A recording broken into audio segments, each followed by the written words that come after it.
Now let us see the steps to prepare receipt and payment account.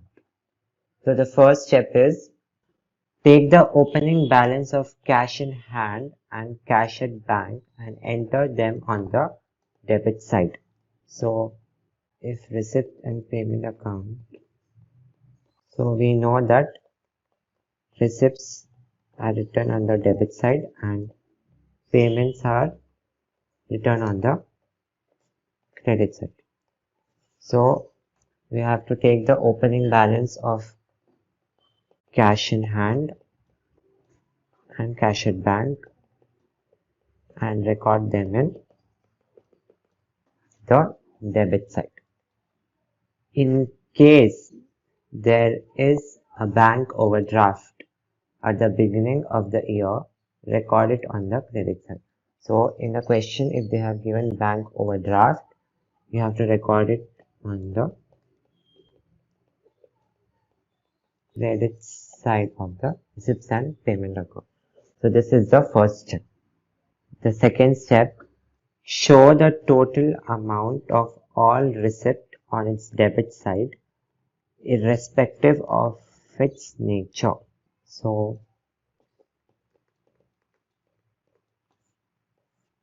show the total amount receipt side, that is on the debit side, irrespective of its nature.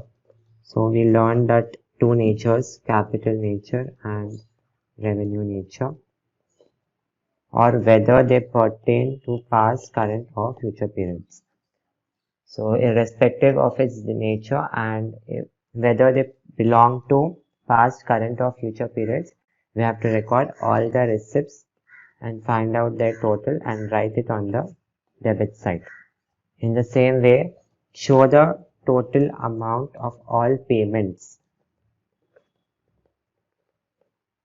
on the credit side, irrespective of its nature, that is capital or revenue, or whether they pertain or belong to past, present or future periods. We have to record all the payments and find out the total and write on the credit side of payments. Then the fourth step is none of the receivable income or payable expenses is to be entered in this account as they do not involve inflow or outflow of cash. So now what are receivable income? It is amount to be received but not yet received. For example, A had to pay amount to B. Here, A had not yet paid the amount to B. So that is receivable income. Now what are payable expenses?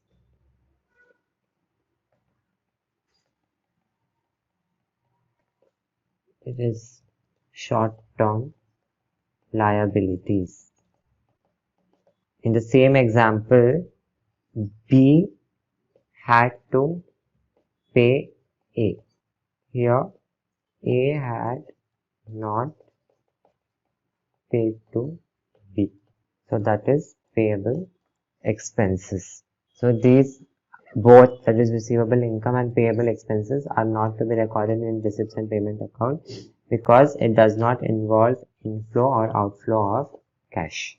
Then next is find out the difference between total of debit side and credit side. In case the debit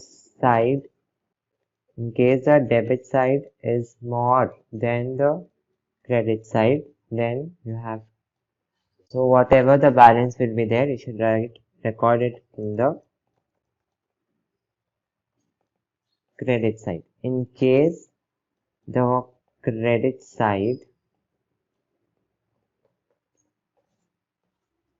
is greater than the debit side, then you have to write the closing balance. on the debit side. Thank you guys for watching the video. Do like the video if it was helpful for you, and subscribe to the channel for upcoming updates.